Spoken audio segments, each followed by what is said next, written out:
जिनके गुणों के गान में वे वर्धमान महान, जिन विचरे हमारे ध्यान में।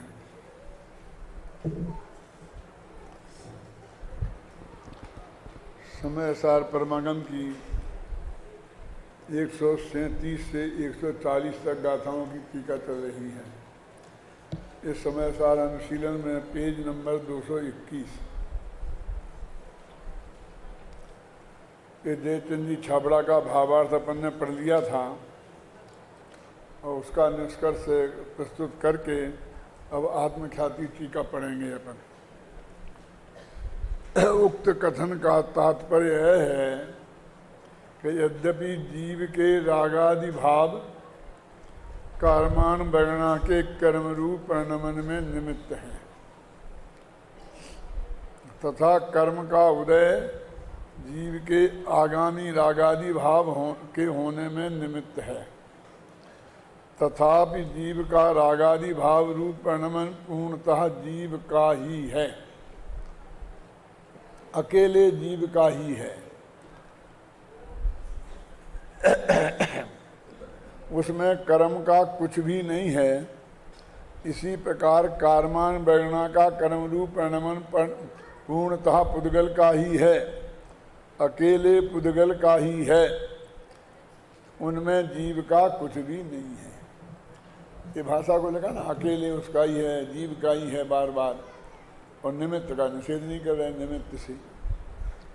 अब हमारी अनादिकालीन निमित्ताधीन दृष्टि इतनी गहराई से जड़ पकड़े हुए है कि उस पर कितने ही प्रहार करो, यदि आप इतना कह दो कि हाँ निमित्त तो है, तो फिर बस वहीं की वहीं बात पहुंच जाती है।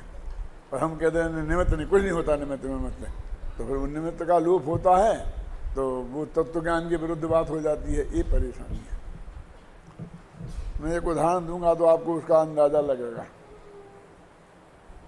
जब हमारा ये पहला बैच शास्त्री होकर के निकला तो अंत में जो हम वो करते हैं ना समापन समारोह, तो सभी विद्यार्थियों को ये कहा गया कि भाई आपको 5 मिनट में 5 साल के अनुभव आपको सुनाने हैं और आपने क्या पाया, क्या खोया, क्या उपलब्धि आपको लगती है कि समय आपका बेकार गया, ये पॉइंट दे करके।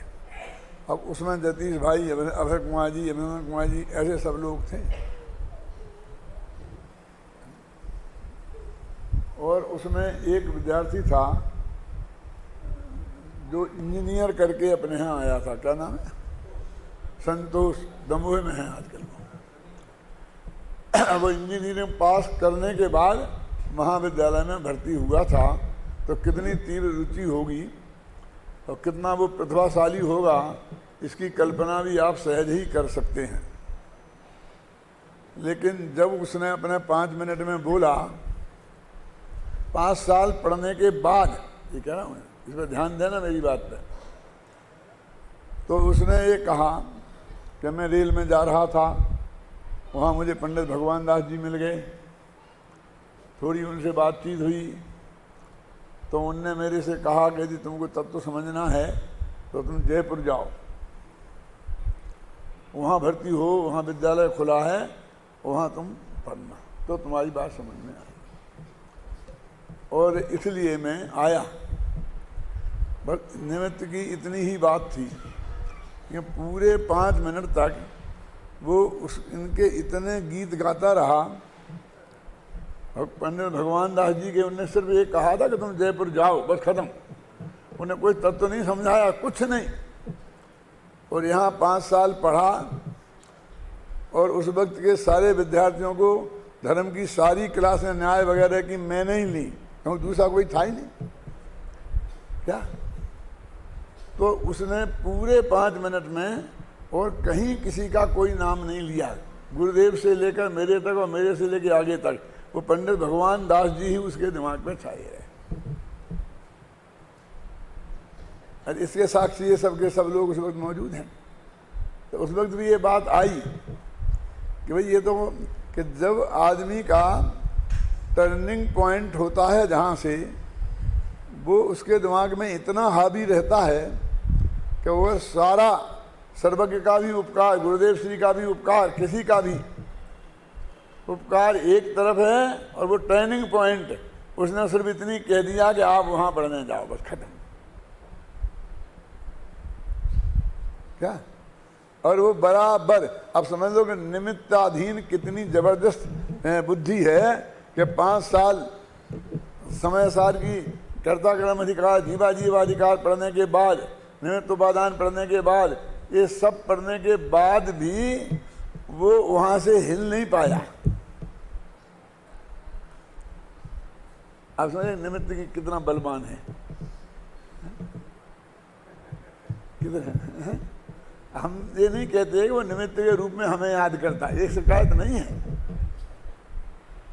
वो तो उपादान तो गायब ही था है कि मेरी पर्यायगत ऐसी योग्यता थी, मेरा संसार का किनारा नजीक आ गया था, तो मेरे को ऐसी बुद्धि सूझी कि मैंने अपना इंजीनियर होने के बाद में भी और अपना जीवन इसमें लगाया। तो उपादान की भी बात करता ना, और निमित्त में भी बाही से बाही निमित्त, क्योंकि गुरु भी तो निमित्त है ना, पढ़ाने वाला, और वो पुस्तकें भी तो निमित्त है ना। क्यों? कर्म का क्षय उपसम भी तो निमित्त है ना। मैंने जिस निमित्त का कहीं दूर दूर तक भी उसका नाम नहीं आए, समझ रहे ना, तो उस निमित्त को उसके दिमाग में इतनी गहराई से भरा था। तो मैंने उस दिन ये समझाया उस सारी को कि भाई ये आप देखो कि ये कितनी मजबूती से अपनी जड़ें जमाए हुए हैं, और आज से आपको इसके विरुद्ध सारी लड़ाई लड़नी है। आपको कितना कठिन काम है ये आप समझना। हमको ये थोड़ी कहना है कि उनका कोई योगदान नहीं है, कि वे कुछ नहीं है, वो बस क्या समझते थे। हमको पंडित जी के बारे में हमको कुछ भी शिकायत नहीं है, और उनने तो हमारे पास भेजा था, हमारी शिकायत कैसे हो सकती है बोलिए?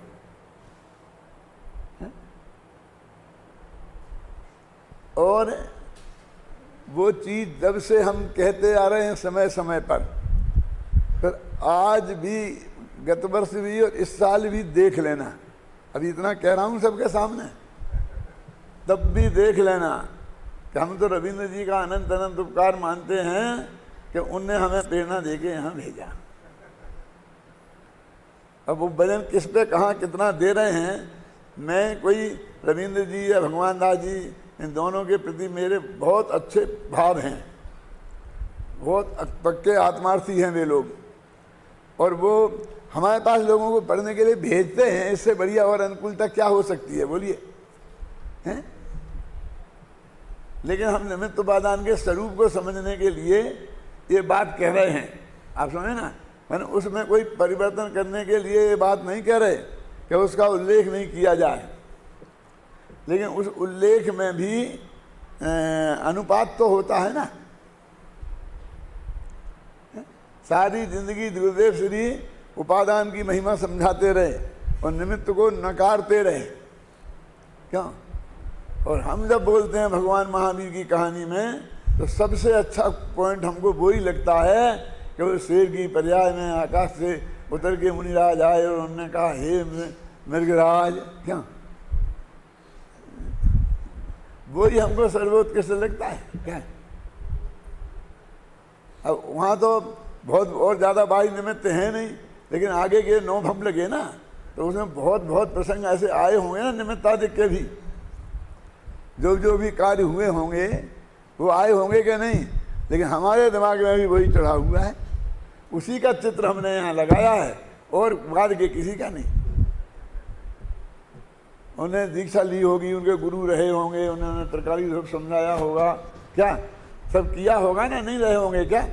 लेकिन वो आचार्यों ने भी नहीं लिखा और हमारे को भी वहाँ ध्यान नहीं जाता है। बस सीधा वहाँ से हुआ खत्म, हो सीधे बस वहाँ भी हुए मुख चले गए, बस खत्म हो गया काम। गुरुदेव श्री फरमाते थे कि व्यवहार निमित्त, ये बरसात में बिना बोए और बिना खाद पानी दिए जगह जगह उग जाने वाली घास के समान है, ऐसा कहते थे। उसके लिए कुछ नहीं किया गया, बल्कि उसके विरुद्ध बहुत किया गया। खेत में हमने अनाज बोया तो एक पेड़ तो अनाज का लगा, पेड़ में पौधा, और उसे घास 10-20 पौधे गांव के घास के हो गया है बिना बोए। और हमने वे 10-20 पौधे को उखाड़ के फेंक दिया, उसे निदाई बोलते हैं ना, और एक पौधे को रखा, क्योंकि ये 10-20 पौधे उसकी खुराक को खा जाएंगे। क्यों?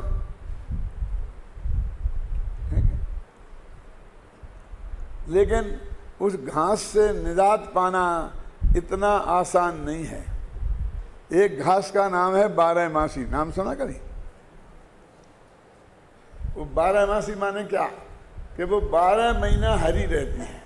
वो वनस्पति ऐसी है कि 12 महीना हरी रहती है।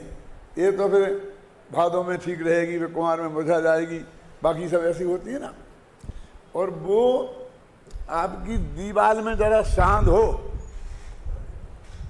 और वहाँ उसका बीज उचट के लग जाए तो वो वहाँ उग जाती है। फिर कोई दुनिया की ताकत वहाँ से उसे उखाड़ नहीं सकता है। फिर उखाड़ोगे तो फिर उग आएगी, फिर उग आएगी, फिर उग आएगी। और पानी नहीं दो, कुछ नहीं दो, कुछ भी नहीं करो, वो पनपती ही रहती है दीवारों में, इसमें उसमें। आप सब जगह देखना कैसी कैसी घास उग जाती है कि नहीं आती है। तो ऐसे ये व्यवहार निमित्त वो गुरुदेव बोलते थे बरसाती घास के समान है कि बिना प्रयत्न के इतना उगता है। और अपने उपादान की तरफ हमारा ध्यान नहीं जाता है। अब इन गाथाओं की भी यही समस्या है। अब वो बार बार कह रहे हैं और ऐसा भी कह देते हैं जैसे कुछ नहीं है, उसका कुछ नहीं है, लेकिन अंत में तो इतनी कहनी पड़ती है ना कि उसके निमित्त से बस उतना मिल जाए हमारे लिए पर्याप्त है, हमारे अज्ञान की सुरक्षित करने के लिए। देखो पढ़ते हैं जरा भी से। उक्त कथन का तात्पर्य यह है कि यद्यपि जीव के रागादि भाव कारवाण बैगणा के रूप में प्रणमन में निमित्त हैं। कारमान बैगणा कर्म रूप से प्रणमन में रागादि भाव निमित्त हैं, तथा कर्म का उदय जीव के आगामी रागादि भाव होने में निमित्त है। तथापि जीव का रागादि भाव रूप प्रणमन पूर्णता जीव का ही है, अकेले जीव का ही है, उसमें कोई हिस्सेदारी उसकी नहीं है, 0% भी नहीं। 50% रखनी पड़े, तुम हम कहें 0% हम रखने को देने को तैयार नहीं है, और है नहीं। ऐसा नहीं कि हमको उससे हमारा बैर विरोध हो गया इसलिए हम ये कह रहे हैं। तथापि जीव के आगे हो गया ना, उसमें कर्म का कुछ भी नहीं है, कितना स्पष्ट लिखा। इसलिए उसी प्रकार कारमान वर्णना का कर्म रूप प्रणमन पूर्णतः पुद्गल का ही है, अकेले पुद्गल का ही है, उसमें जीव का कुछ भी नहीं है। मैंने ये समझाना इसका उद्देश्य है, बस समझ लीजिए आप। अज्ञान की ताकत देखी ना आपने, जरा नाम तो मिल जाए उसका कि निमित्त निमित्त से बस खत्म। फिर बस वो सब तुम्हारा कहना, कितना खोल खोल के कहना, सब एक तरफ रखा रह जाएगा। इन गाथाओं का भाव आत्मख्याति में इस प्रकार स्पष्ट किया गया है। अब देखो मैं आत्मख्याति को पढ़ता हूँ, संस्कृत टीका का बिल्कुल प्योर हिंदी अनुवाद है, सरल से सरल भाषा में। इसमें कॉमा फुल स्टॉप का भी अंतर नहीं है। जिनको रस हो वो संस्कृत से टीका से मिलान करके देख लें, ख्याल में आई ना। अभी देखिए इसमें कितना, जो मैंने आपको बताया है उस दृष्टि से इसके अर्थ समझने की कोशिश करना, मैं सिर्फ पढ़ूंगा। इन गाथाओं का भाव आत्मख्याति में इस प्रकार स्पष्ट किया गया है। राग आदि अज्ञान परिणाम के निमित्त भूत उदयागत पुद्गल कर्म के साथ ही दोनों एकत्र होकर ही रागादि अज्ञान परिणाम होता है। यदि कोई ऐसा कहे तो, ये एक आचार्य अपनी तरफ से नहीं कह रहे, ये तो अज्ञानी की तरफ से कह रहे हैं कि दोनों ने मिलके ही किया, दोनों ने मिलके ही किया है। कल उदाहरण दिया था ना कि बेटा तो माँ बाप का दोनों का मिलके ही है। और ये कहा था क्या कह रहे कि नहीं नहीं बाप का बिल्कुल नहीं है, माँ का ही है, बाप तो निमित्त मात्र है। नहीं ना, वो ये नहीं कहना कि हाँ दो ही मिलके साथ ये अच्छा समझौता हो गया, दोनों के हो गए। अब ये कह रहे तुम्हें क्यों ऐसा कहते हो गए? नहीं नहीं, माँ का ही है बेटा।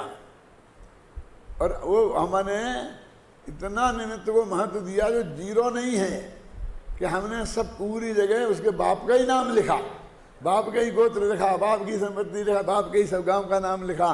वो माँ को बिल्कुल ही जीरो कर दिया।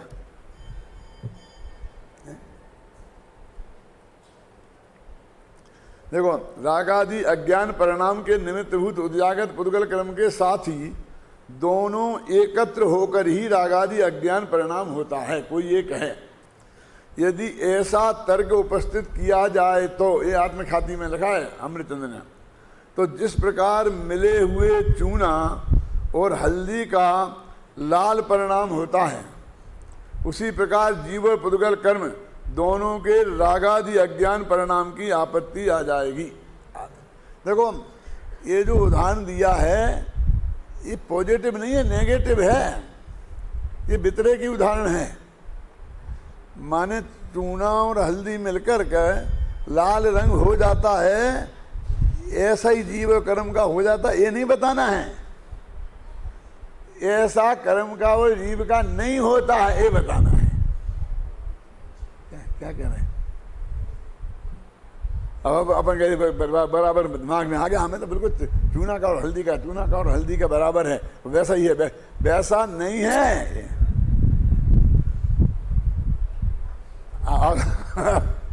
इतनी करना ही है। तो उन्होंने जैसा है वैसा क्यों ना बता देते।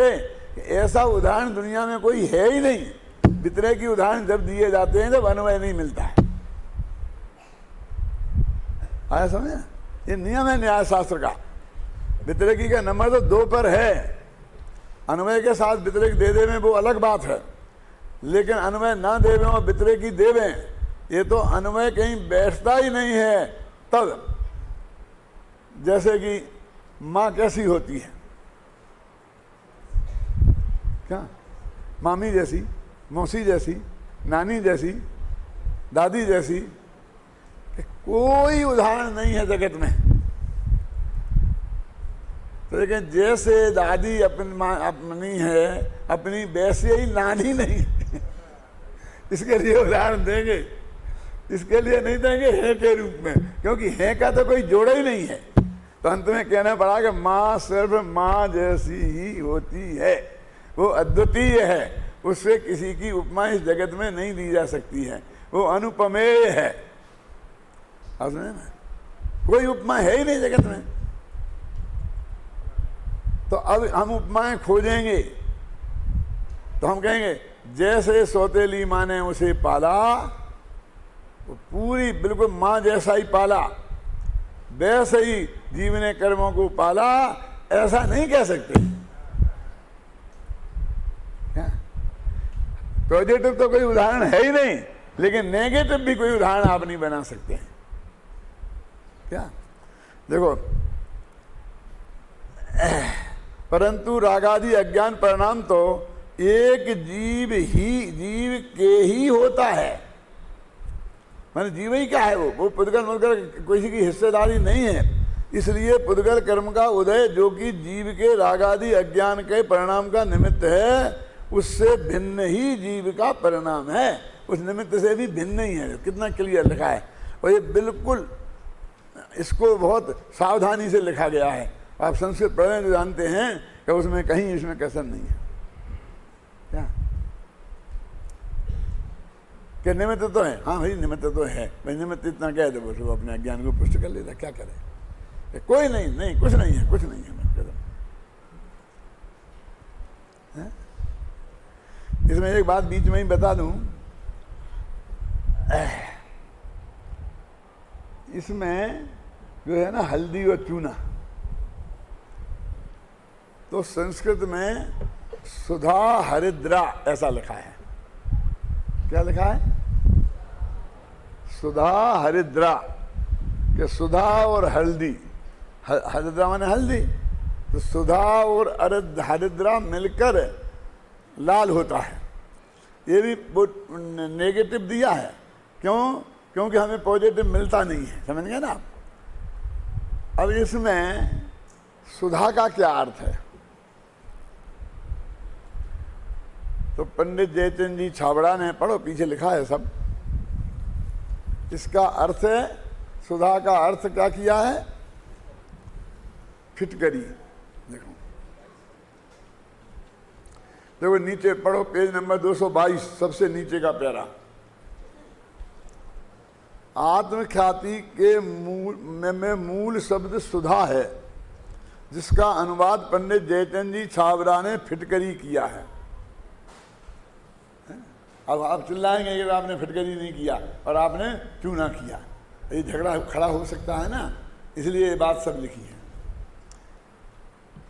क्या ये समझना क्या क्या है, लिखा ना। देखो, आत्मख्याति में मूल शब्द सुधा है, जिसका अनुवाद पंडित जयचंद जी छाबड़ा ने फिटकरी किया है, और सहजानंद बर्नी ने भी फिटकरी किया है। सहजानंद जी बर्नी का नाम सुना? मनोहर आदि बर्नी थे, उनने शब्द रसांगी टीका लिखी। जब यहाँ मतभेद आता तो हम सबको देखते हैं, और मेरे ऑफिस में देखें सारी किताबें रखी हैं, विरोधी से विरुद्ध की हुई, और उन दोनों ने फिटकरी किया है, जबकि अन्यत्र चूना किया गया है, और सब जगह चूना, बस 2 जगह फिटकरी। अब तो अपने जयचंद छाबड़ा पढ़ते हैं तो अपन तो फिटकरी पढ़ेंगे, क्यों? अपन तो वही है, पढ़ने में तो वही आए ना। अब और 1000 जगह चूना किया हो, वो हमने पढ़ने में नहीं आया।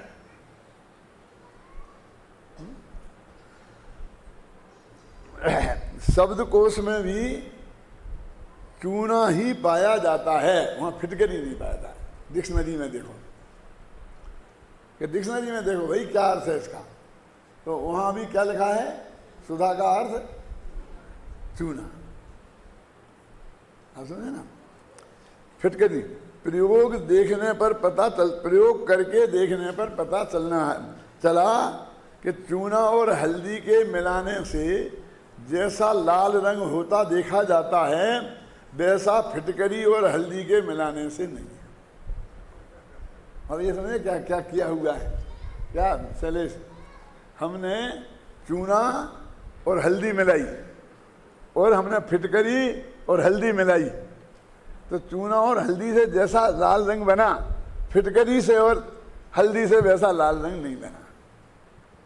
वैसे लाल नहीं कहा जाता, गुलाबी टाइप कुछ अलग बना, मतलब उसमें पूरी तरह से वो आई नहीं,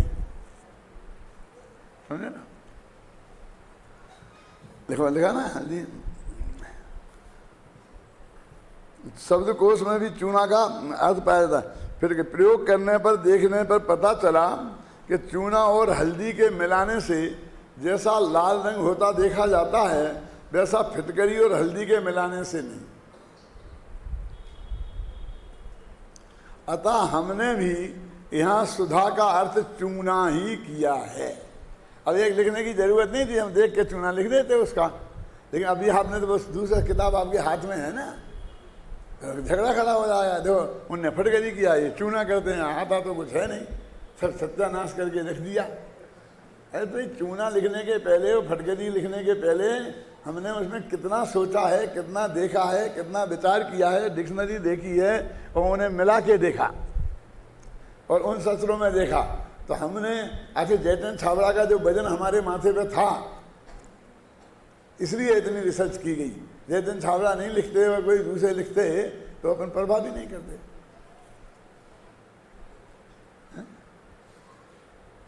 क्योंकि हमारे पास मिलाने को तो 2 ही हैं, और तो आपके पास मिलाने को कुछ है ही नहीं कहीं। कौन से देखने की आपको जरूरत ही महसूस नहीं होती है। आचार्य जयसेन भी तात्पर्य वृत्ति में हल्दी और चूना के उदाहरण से ही बात स्पष्ट करते हैं। देखो जयसेन ने ये लिखा, हल्दी और चूना, है ना। अब तो जयसेन तो जयचंद से बड़े हो गए ना, क्या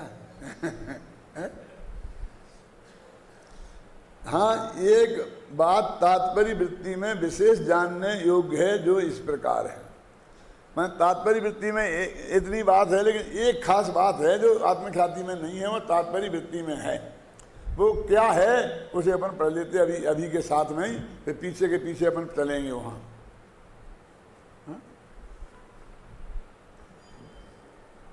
यह जीव अनुपचरित असद्भूत व्यवहार नय से द्रव्य कर्मों का करता है और अशुद्ध निश्चय नय से रागादि भाव कर्मों का करता है।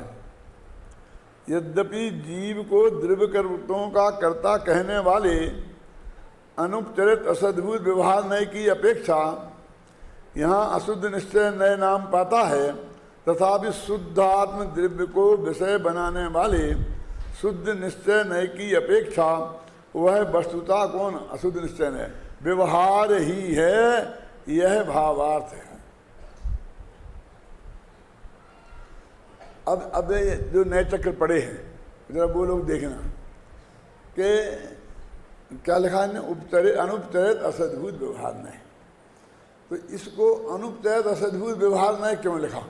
द्रव्य कर्मों का जो कर्ता लिखा उसमें अनुपचरित असद्भूत व्यवहार नय क्यों लगाया? सोचना अपने मन में।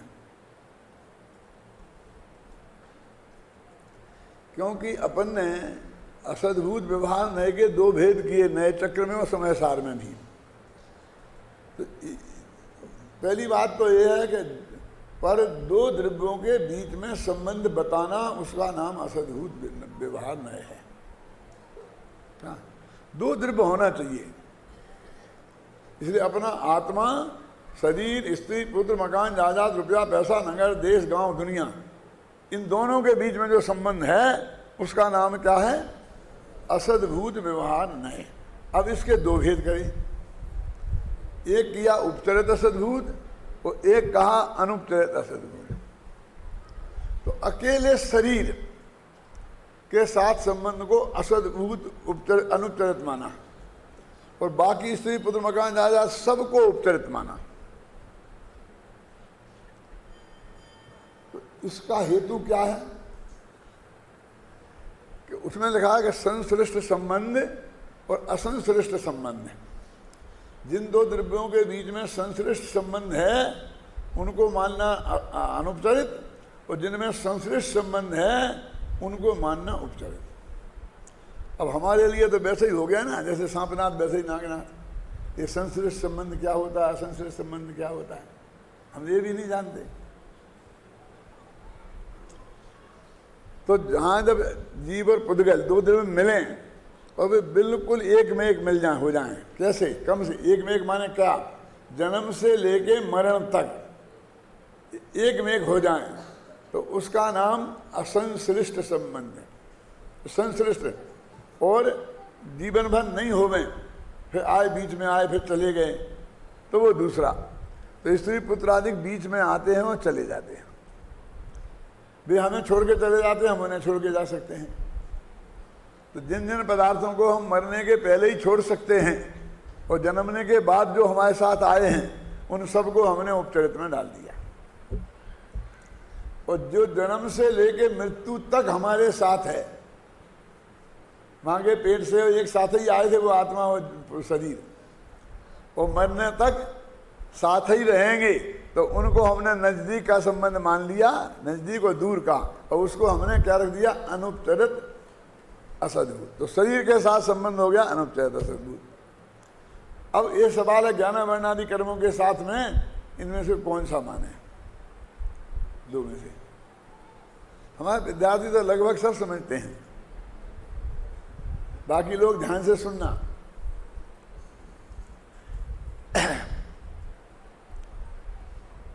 कि जन्म से लेके मृत्यु तक बताए ना, जिनका वियोग नहीं हो उनको हमने समझ लिया। तो ज्ञान वर्णादि जो कर्म हैं वो कारमान शरीर हैं। तो जब औदारिक शरीर को हमने अनुपचरित असद्भूत में रखा, तो कारमान शरीर को हम इसी में क्यों नहीं रखेंगे? वो भी तो एक शरीर है ना, आपकी समझ में आया नहीं? और वो जीव से पुद्गल के वाले जो ये शरीर है इससे ज़्यादा लंबा है, ये तो जब माँ के पेट से आया था जब ही साथ में था, वो तो उसके पहले भी साथ में था। और ये तो मर जाओगे तो यहाँ साथ छूट जाएगा, ये तो बाद में भी साथ जाएगा। इसलिए कर्म के साथ में चाहे कर्ता कर्म का संबंध बताएं, चाहे एकत्व का ममत्व का संबंध बताएं, चाहे भोक्ता का संबंध बताएं, सब कौन से नए में जाएगा? उपचरित असद्भूत व्यवहार नहीं। यदि 3-4 दिन का समय मुझे दे दो तो मैं एक एक बच्चे को ये सब नए रटा दूंगा, बिल्कुल पक्का याद हो जाएगा। तो क्या बात आप समझे ना? तो ये अब कर्म का कर्ता आत्मा है, ये कौन से नए से कहा जाएगा? तो अनुपचरित सद्भूत व्यवहार नए से। देखो अभी पढ़ता हूं जयसेनाचार्य का, कौन बीच में बोल रहा है? यह जीव अनुपचरित असद्भूत व्यवहार नए से द्रव्य कर्मों का करता है। समझ गए ना? जो क्यों बता दिया ना मैंने। और यदि अशुद्ध नए से रागादिक भाव कर्मों का करता है। अब ये अपनी जो पर्याय है पर द्रव्य की नहीं, और उसका कर्ता कहना वो निश्चय नहीं है। तो अशुद्ध पर्याय से अभेद बताना तो अशुद्ध निश्चय नहीं, शुद्ध पर्याय से भेद बताना तो शुद्ध निश्चय नहीं, एक देश शुद्ध निश्चय से अभेद बताना तो एक देश शुद्ध निश्चय नहीं, वो तीनों से ही भेद बताना वो परम शुद्ध निश्चय नहीं, सीधा सच्चा न्याय है। अब वो ये कह रहे हैं कि जी इतने जो शास्त्रीय भाषा है इसके हिसाब से जीव का और शरीर का ये संबंध है, हमने आपको बता दिया। जैसे आप कहते हैं भाई साहब भाई साहब भाई साहब कहते हो, फिर ये भी कहते हो कि हम तो अकेले ही हैं, हमारे तो कोई भाई माई है ही नहीं है, कि चचेरा के चचेरा भी नहीं है, कि ममेरा के ममेरा भी नहीं है। तो ये कहाँ से आ गया? क्या? तो कहा कि हमारे भाई का दोस्त है, कि दोस्त का भाई है, मेरे मामा का दोस्त है इसलिए मामा है। कि आप समझे ना कि मेरे दोस्त का मामा है इसलिए मामा है, तो इसके लिए है। तो ऐसा लगाएंगे, ये अपेक्षाएं लगती हैं कि तुमने कैसे कहा। आ गया ना? फिर पढ़ता हूं, देखो सुनना आप ध्यान से। यह जीव अनुपचरित असद्भूत व्यवहार नए से द्रव्य कर्मों का करता है और अशुद्ध निश्चय नए से रागादि भाव कर्मों का करता है। यद्यपि जीव को द्रव्य कर्मों का कहने में अनुपचरित असद्भूत व्यवहार नए की अपेक्षा से अशुद्ध निश्चय नाम पाता है, क्योंकि वो अशुद्ध उसको भी निश्चय नहीं से अशुद्ध निश्चय नहीं भी कह देते हैं राग आदि वाले को, क्योंकि उसी की पर्याय है ना वो जीव की। देखो बहुत बारीक भेद है। राग का कर्ता आत्मा है, ये सद्भूत उपचरित व्यवहार नए है, और आत्मा राग है, ये अशुद्ध निश्चय नए है। जब भेद का कथन करेंगे तो व्यवहार हो जाएगा, और अभेद करेंगे तो निश्चय हो जाएगा, क्योंकि भेद सो व्यवहार और अभेद सो निश्चय। ये सब बातें गुरुदेव श्री ने निकाली थी, उनके ज्ञान में सब थी पक्की। ऐसा नहीं समझना कि गुरुदेव श्री ने नहीं पढ़ा था नए चक्र, ऐसा कुछ नहीं है। तथापि शुद्धात्म द्रव्य को विषय बनाने वाले शुद्ध निश्चय नए की अपेक्षा वह वस्तुतः व्यवहार ही है, यह भावार्थ है। ये तात्पर्य वृत्ति में संस्कृत में है ये भावार्थ, अपन ने उसे हिंदी करके लिखा है। उक्त कथन में दो बातें ध्यान देने योग्य हैं। पहली बात तो यह है कि यहाँ जीव को अनुपचरित असद्भूत व्यवहार नए से द्रव्य कर्मों का कर्ता कहा गया है, क्योंकि जीव और शरीर के से संश्लिष्ट संबंध होने से जीव का शरीर के साथ एकत्व ममत्व कर्तृत्व भोक्तृत्व बताने वाले नए को अनुपचरित असद्भूत व्यवहार नए कहते हैं। और द्रव्य कर्म कार्मान शरीर रूप ही है, अतः उनका कर्ता जीव को बताना भी अनुपचरित असद्भूत व्यवहार नए का ही कार्य है। उदारिक शरीर को बताना और कार्मान शरीर को बताना, दोनों में एक ही नए लगेगा। ये तो बहुत बारीक है और बहुत स्थूल है, कुछ होगा इससे कुछ मतलब। हमारे तो एक खाता है तो जो उसी खाते में जाएगा। दूसरे, यहाँ शुद्ध निश्चय नय से अशुद्ध निश्चय नय को व्यवहार बताया गया है कि शुद्ध निश्चय नय होता तो उसकी अपेक्षा अशुद्ध निश्चय नय को व्यवहार कहते हैं। यह तो आप जानते ही हैं कि पंचाध्यायी आदि ग्रंथों में परम शुद्ध निश्चय नय को ही नयाधिराज कहा गया है और उसकी अपेक्षा शेष सभी नयों को एक अपेक्षा व्यवहार कोटि में ही डाला गया है। अशुद्ध निश्चय नय, एक देश शुद्ध निश्चय नय और साक्षात शुद्ध निश्चय नय, सब व्यवहार। ये पंचाध्यायी की शैली है। अभी इतना अंतर समझ में आए, अभय जी की क्लास में बैठो और क्या नाम संजीव गोधागी में बैठो तो मालूम पड़ेगा कि पंचाध्यायी के नए क्या हैं और ये समय सार के नए क्या हैं। तो आप कहते इसे समय सार के क्यों कहते हो? इन्हें नए चक्र के नए कहो और उन्हें पंचाध्यायी के नए कहो, तो ऐसा कहने में क्या फर्क पड़ेगा बोलो आप?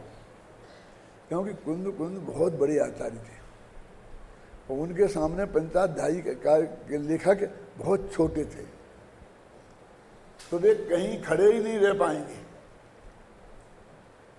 क्या समझे ना?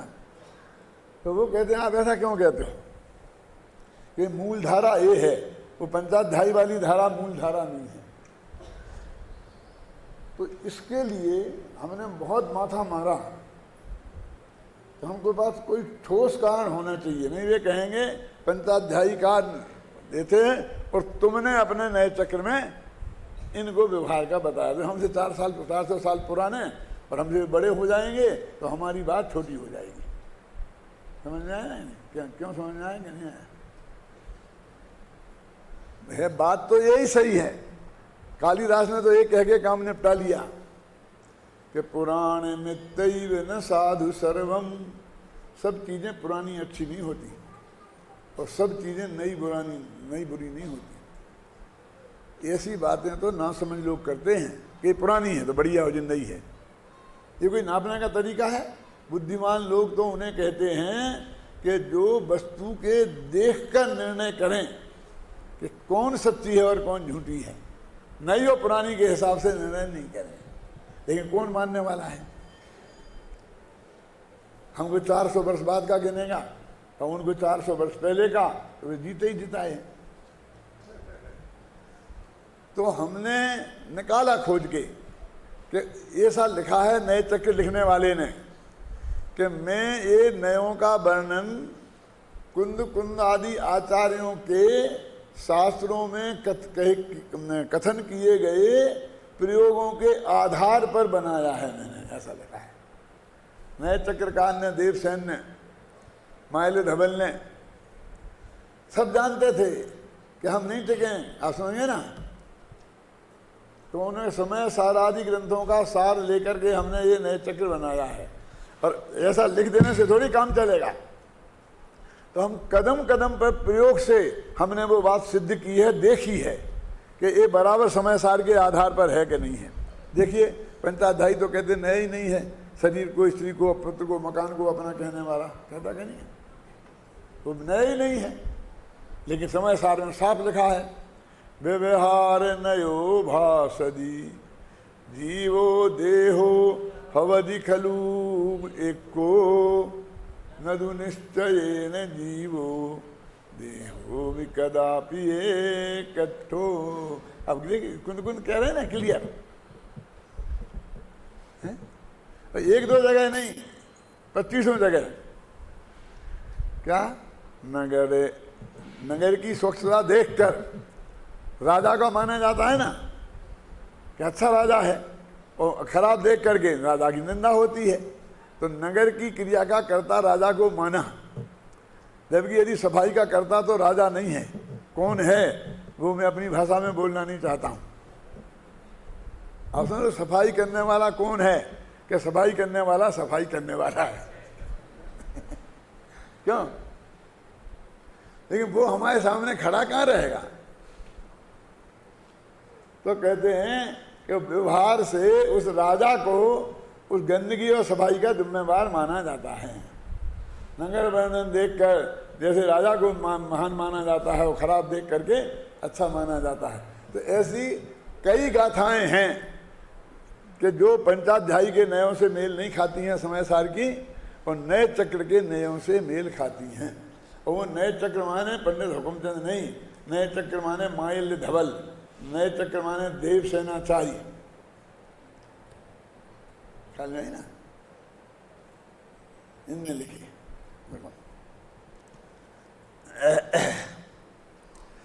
उक्त कथन में दो बातें ध्यान देने योग्य हैं। पहली बात तो यह है कि यहाँ जीव को अनुपचरित असद्भुत व्यवहार नए से द्रव्य कर्मों का कर्ता कहा गया है, क्योंकि जीव का शरीर से संश्लिष्ट संबंध होने से जीव का शरीर के साथ एकत्व ममत्व कर्तृत्व भोक्तृत्व बताने वाले नए को अनुपचरित असद्भुत व्यवहार नए कहते हैं।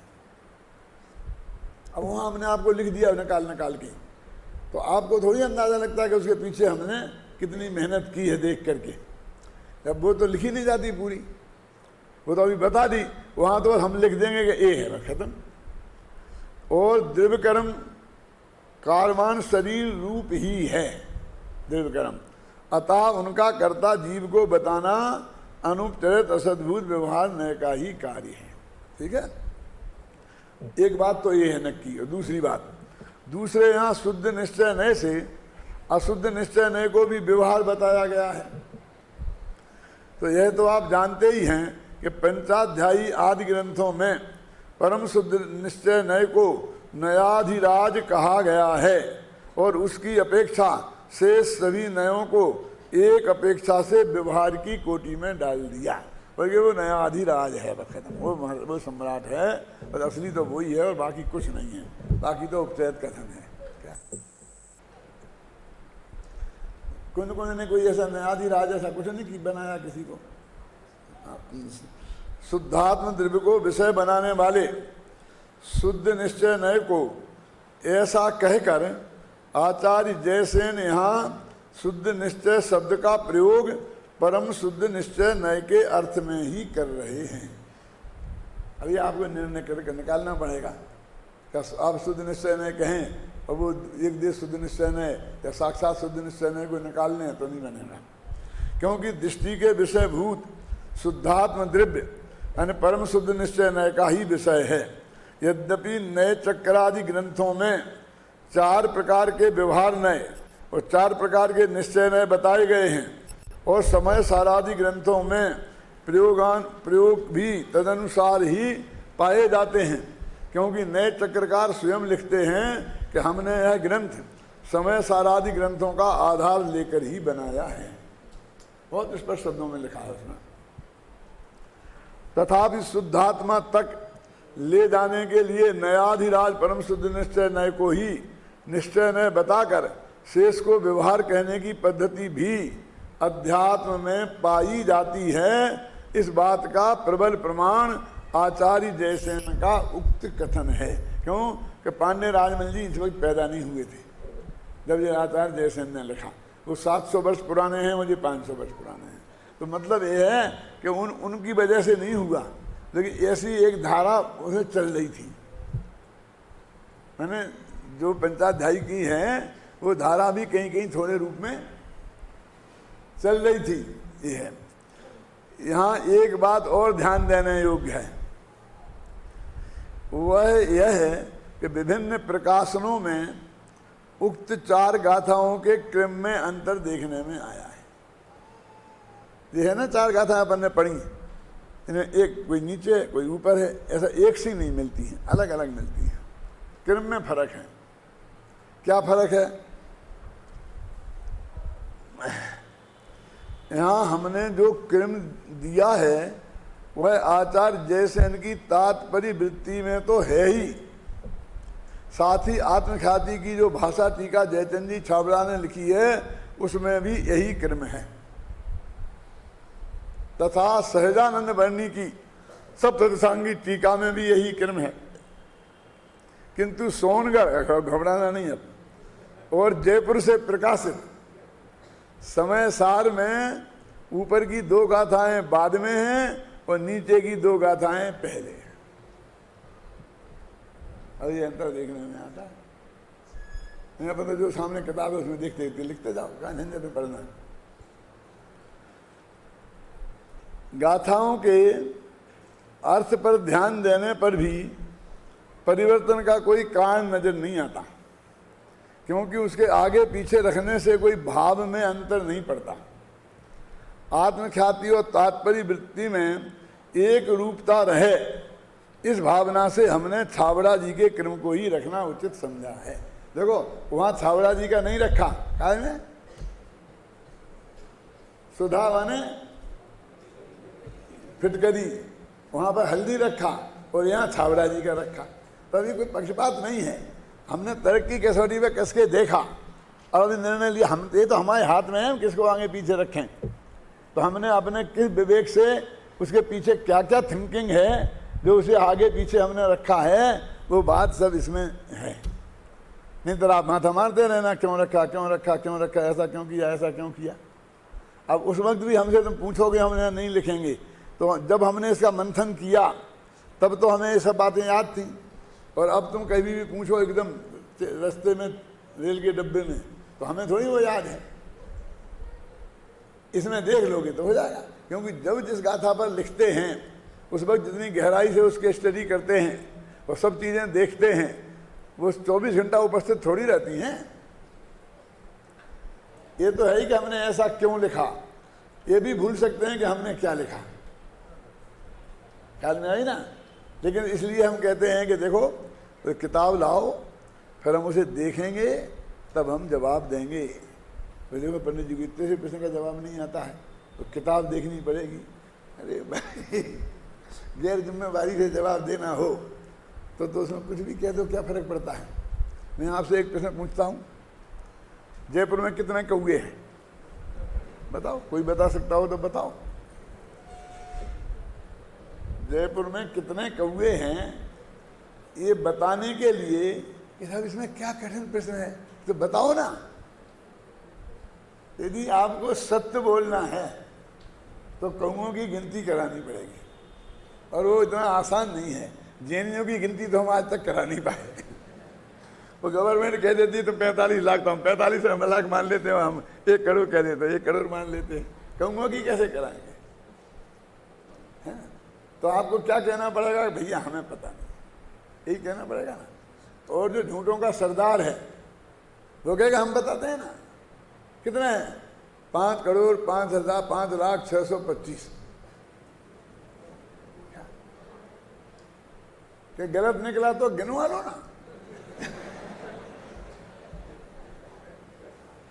अब गलत सिद्ध करने की जिम्मेवारी तुम्हारी है, हमारी नहीं है। हम तो आपको बता दिए कि यदि ज्यादा कम और ज्यादा निकल जाए तो क्या होगा, तो निकलेंगे ही। क्यों? कि जितने मेहमानी में चले गए होंगे उतने कम निकलेंगे, और जितने मेहमानी में आ गए होंगे उतने ज्यादा निकलेंगे। हम क्या करेंगे उसमें? तो मेहमानों को नालक निकाल के फिर गिनती कराओ, फिर गलबत निकले तो बताना। वो मिनिस्टर कहता है कि जब हमें बताने के लिए 2 साल लगें, जबकि हमारे पास इतना स्टाफ है, खर्चे करने की पूरी व्यवस्था है, और हम 2 साल में नहीं बता सकते हैं, तो सामने वाले विरोधी दल का 10 साल तक नहीं बता पाएगा। उसके पास स्टाफ कहाँ है? दफ्तर में उसे घुसने कौन देगा गिनती करने के लिए? इसलिए कुछ भी बोलो, ये राजनीतिज्ञों का सत्य है, समझ रहे ना। लेकिन जब 2 तरह के कथन सामने आते हैं, तब उन 2 में से हम कौन सा कथन अपनाएं, हमें अपने विवेक से निर्णय करना पड़ता है। और कई जगह ऐसा हो सकता है कि हम किसी निर्णय पर पहुंच भी नहीं पाए। ऐसा लिखा है कि स्त्रियां कितनी हैं, है ना। तो जवाब दिया है त्रिगुणा सप्तगुणा वा। आज तक के जितने सिद्ध हुए हैं, ऐसे कुछ है गाथा, बोले हूबहू मत मानना, मैं तो अंदाजिया बोल रहा हूँ कि वो उनसे त्रिगुणी हैं या सप्तगुणी। क्या भाई, ये तो बहुत फर्क है कि त्रिगुणी या सप्तगुणी। क्यों? एक कम ज्यादा बताओ तो चले। आप कैसे कहते हो ये? तो उन्होंने कहा एक आचार्य कहते हैं त्रिगुणी है, दूसरे आचार्य कहते हैं शब्द गुणी है, मैं क्या करूं? तो मैंने दोनों ही क्या लिख दिया, त्रिगुणा सप्तगुणा वा। क्योंकि मेरे पास गिनती कराने की तो मेरे पास साधन नहीं है, और शास्त्र के आधार से ही मैं लिखता हूं त्रिगुणा सप्तगुणा वा। क्यों?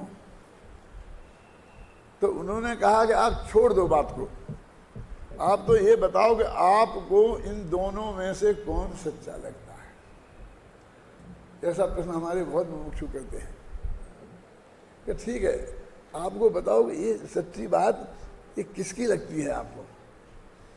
अब मैं फिर किसी के नाम नहीं लेता हूं, नहीं फिर चक्कर पड़ जाएगा। फला ऐसा कहते हैं, फला ऐसा कहते हैं, आपको सच्ची बात किसकी लगती है आप तो हमें बता दो प्राइवेट, हम किसी से नहीं कहेंगे। तो उनने लिखा है वीरसेन स्वामी ने कि कौन आचार्य की बात झूठी है ये कहने के लिए मेरी जबान नहीं उपड़ती।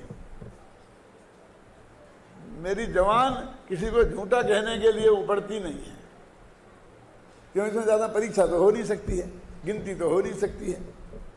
न्याय का विषय होता है, उसमें तो तर्क युक्ति से हम बात को स्थापित कर सकते हैं, तो वहाँ पर अपने स्थापित करते ही हैं जहाँ जिसकी जो अपेक्षा होती है, और किस अपेक्षा में ज़्यादा ताकत है और किस में कम है, इसको भी न्याय के आचार्य करते हैं।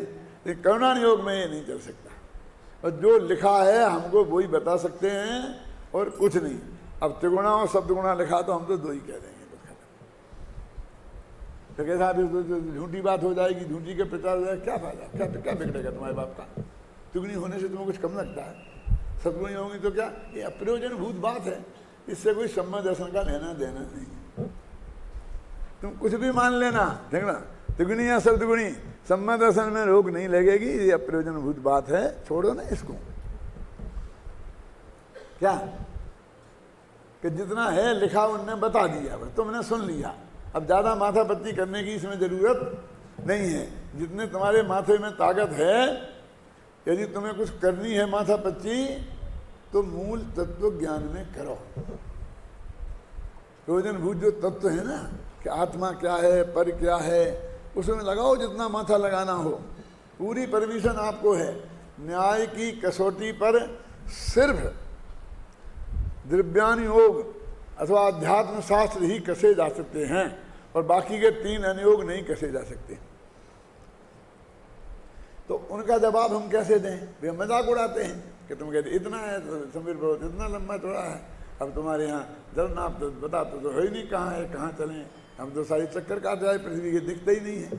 क्यों? इतनी स्त्रियाँ हैं, इतने पुरुष हैं, गिन तो सकते ही नहीं हैं, तुम ऐसी ठोके जा रहे हो। तो आचार्य कहते कोई चिंता की बात नहीं है, उससे कोई तुम्हारा संबंध है, मिथ्या दर्शन का संबंध नहीं है। जानकारी के लिए है तो तुम जानकारी ले लो, और नहीं लोगे तो भी कोई फर्क नहीं पड़ता है। लेकिन तत्व के मामले में यदि गड़बड़ रह गई तो मिथ्यात्व का संबंध उससे है। पर फिर भी कुछ लोग ऐसे होते हैं जिन्हें मैं नाम लेके बता सकता हूं। दयानंद सरस्वती नाम सुना? गुजरात के हैं तुम्हारे, आर्य समाज के संस्थापक। उनने अपने सत्यार्थ प्रकाश नामक ग्रंथ में जैनियों की खूब मजाक उड़ाई है, और यही ऐसे मुद्दे उठाकर। तो इनका उपाय क्या है जवाब देने का? क्यों? तो इनका उपाय ये है, जो हमारे यहाँ अमित गति आचार्य ने धर्म परीक्षा लिख करके दिया है, क्योंकि उनकी भी मान्यताएं जो हैं इतिहास भूगोल के संबंध में, उनमें भी ऐसी ही लगती हैं जैसी अपनी लगती हैं। जैसे तुम गप्पे मार रहे हो, ऐसी वे भी ऐसी लगती हैं। तो उनने जो अपनी अपनी घटना पर प्रश्न चिन्ह उठाया, उनने उसी टाइप की घटनाएं उनके शास्त्रों में से निकाल कर और रखी कि पहले तुम्हारा ये क्या है बताओ तुम क्या। और इस तरह से उसका खंडन किया, और अंत में लिख दिया भाई इसमें कोई फायदा नहीं है, तुम हमारी काटोगे हम तुम्हारी काटेंगे, इसलिए ये क्या है अछेरा। अछेरा माने इनके बारे में कुछ छेड़खानी मत करो, क्योंकि सभी घर में मिट्टी के चूल्हे हैं, समझे ना। इसमें कोई फायदा नहीं है। तत्व की बात करो, उससे हमारा लेना देना है। ये सारे जैन न्याय शास्त्र में तत्व ज्ञान का ही परीक्षण किया गया है। इन प्रथमान योग, करुणान योग, चरणान योग की बातों का कोई परीक्षण कहीं किया नहीं गया है, न उसकी आवश्यकता है। वो तो हमें आज्ञानुसार ही मानना पड़ेगा।